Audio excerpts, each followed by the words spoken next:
मित्रांनो, आता सर्व योजनेचे एकच कार्ड, ते म्हणजे महासारथी महा आय डी कार्ड. तर हे कार्ड आपण घरी बसल्या ऑनलाईन अप्लाय करू शकतो. आणि काय आहे त्याची विशेषता, सर्व माहिती आपण सविस्तर समजून घेऊया. त्या अगोदर मराठी या चॅनलला सबस्क्राईब करून ठेवा आणि कोणतेही प्रश्न असेल तर कमेंट बॉक्समध्ये कमेंट करून विचारू शकता. तर चला आता थोडे आपण पहिली गोष्ट समजून घेऊया, कशाप्रकारे कार्ड आहे आणि त्याचा काय उपयोग आहे, कशाप्रकारे ऑनलाईन अप्लाय करायचं आहे, सर्व समजून घेऊया.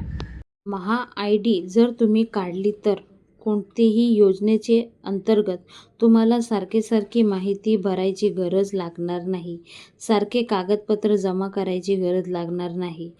महा आय डी कार्ड तुमचं काम करणार आहे. कार्ड नक्की कोण काढू शकतं? विद्यार्थी असो, महिला असो, पुरुष वर्ग असो, सर्वजण हे कार्ड इझिली घरी बसल्या बसल्या काढू शकतो.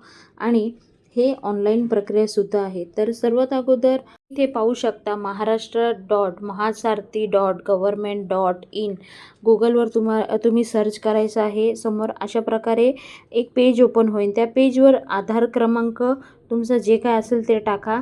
त्यानंतर खाली लिहिलेलं आहे, मी KYCच्या उद्देशासाठी माझा आधार क्रमांक बायोमेट्रिक माहिती वापर करण्यास संमती देत आहे. इथे संमतीवर क्लिक करायचं आहे, म्हणजे तुम्ही संमती देत आहात. आधार क्रमांक टाकून खाली जे OTP पाठवा त्याच्यावर क्लिक करायचं आहे. ते क्लिक केल्यानंतर आधार ज्या ज्या नंबर सांगते लिंक असेल त्यावर OTP जाणार आणि तो OTP इथं फिल करायचा आहे. फिल केल्यानंतर OTP इथे टाकलेला आहे, त्याचा एक मेसेज येईल. OTP टाकल्यानंतर इथे समोर महासारथीची एकूण संमती इथे दिलेली आहे. आता इथे जे संमतीपत्र आहे ते तुम्ही व्यवस्थित वाचून घ्या आणि त्यानंतर खाली टिक करायचं आहे का तुम्ही ह्या गोष्टीसाठी सहमत आहात. हे एक खाली टिक दिलेलं आहे. ते टिक केल्यानंतर तिथे तुम्ही पाहू शकता की ओकेचा ऑप्शनसुद्धा दिलेला आहे. ओके केल्यानंतर ते पुढचं पेज ओपन होणार. त्या पुढच्या पेजमध्ये ऑटोमॅटिक तुमचं नाव, पत्ता, जन्मतारीख वगैरे फिल होणार आणि त्यानंतर त्याच्यामध्ये तुमचा मोबाईल नंबर ॲड करायचा आहे. ईमेल ॲड्रेस असेल तर तो ॲड करायचा आहे आणि तुमचं नाव बरोबर आहे की नाही एकदा चेक करून घ्या. अशा प्रकारे ऑटोमॅटिक तुमचं हे जे पुढचं पेज आहे, नावाचं जे तुमचे डिटेल्स आहे ते ऑटोमॅटिक इथे येणार आहे. त्यानंतर खाली सबमिट करा त्याच्यावर क्लिक करायचं आहे. त्याच्यावर क्लिक केल्यानंतर OTP पुन्हा एकदा येणार आणि तो OTP फिल करायचा आहे. इथे तुमचा जे मोबाईल नंबर आहे तो आधार संगती लिंक असायला पाहिजे किंवा दुसरा नंबर असेल तर तो नंबर तुमच्या जवळ ठेवा, कारण इथे OTP सतत येणार आणि सतत टाईम टू टाईम टाकला तरच पेज पुढे ओपन होणार आहे. तर ह्या गोष्टी लक्षात ठेवा, कारण ह्या छोट्या छोट्या गोष्टीमुळे सुद्धा आपलं जे मेन काम आहे ते होत नाही आहे. आता ते ओके केल्यानंतर तुमचा OTP आला, तो OTP टाकला, ओके करा. ओके केल्यानंतर तुम्ही इथे पाहू शकता की तुमची नोंदणी सक्सेस झालेली आहे.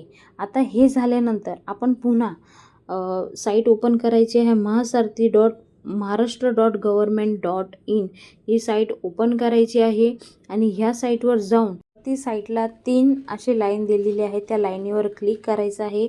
तुमचं लॉग इन करून घ्यायचं आहे.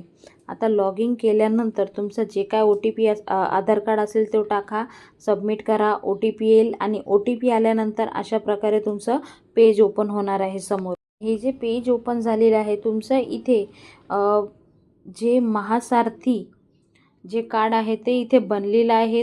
तुमचं प्रॉपर फोटो, नाव, पत्ता आहे, मोबाईल नंबर आहे, ईमेल ॲड्रेस आहे, ते सर्व इथं त्या फोटोवर दिसणार आहे. आता ते तुम्ही डाउनलोड करून घ्या आणि बाहेरून प्रिंट पण काढून घेऊ शकतात. आणि हे जे कार्ड आहे प्रॉपर गव्हर्नमेंटचं ते तुम्हाला पोस्टने तुमच्या घरी येईल. तर अशा प्रकारे तुम्ही घरी बसल्या बसल्या महासारथी कार्ड घरी बसल्या बसल्या काढू शकतात. खूपच इझी प्रक्रिया आहे. फक्त 5 ते 10 मिनटं लागतील हे ॲप्लाय करण्यासाठी. तर आजचा व्हिडिओ तुम्हाला आवडला असेल तर जास्तीत जास्त पुढे शेअर करा. खूप महत्त्वाचं आहे. प्रत्येक माणसांना घरी बसल्या बसल्या ऑनलाईन काढू शकतात, एवढी इझी आहे. तर व्हिडिओ आवडलास तर जास्तीत जास्त शेअर करा. चॅनलला सबस्क्राईब करून ठेवा. काही प्रश्न असेल तर विचारू शकता. पुन्हा भेटूया नवीन व्हिडिओ सांगते. तोपर्यंत बाय बाय. थँक्यू. जय हिंद.